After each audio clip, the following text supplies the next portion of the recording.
महापालिकेच्या कर्मचाऱ्यांनी रस्त्यावरील पडलेले झाड केले बाजूला।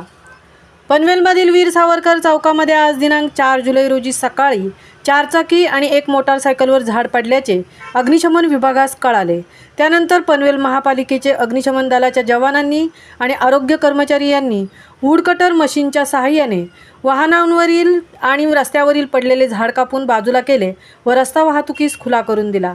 या ठिकाणी आरोग्य निरीक्षक जयेश कांबळे, यंत्रचालक कल्पेश पालेकर, अग्निशामक सागर वर्तक, अग्निशामक आशुतोष खानावकर, अग्निशामक विकास घरत, मुकादम सचिन मोहोकर आणि स्वच्छता कर्मचारी सहभागी होते। आयुक्त श्री मंगेश चितळे यांनी पावसाळ्यात आपत्कालीन परिस्थितीमध्ये अग्निशमन दलास सतर्क राहण्यास सूचना दिल्या आहेत।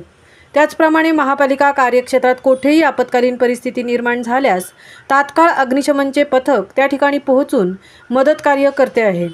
पावसाळ्यात येणाऱ्या आपत्कालीन कामासाठी महापालिकेच्या वतीने विशेष पथकाची निर्मिती केली आहे। तसेच विभागावर आपत्ती काळातील कामकाजाचे वाटप करून देण्यात आले आहे। नागरिकांनी पावसाळ्यात काही आपत्ती ओढवल्यास महापालिकेच्या आपत्कालीन व्यवस्थापन कक्षास 02227461500 किंवा टोल फ्री नंबर 1800227701 या क्रमांकावरती संपर्क साधावा। महामुंबईसह संजय कदम, पनवेल।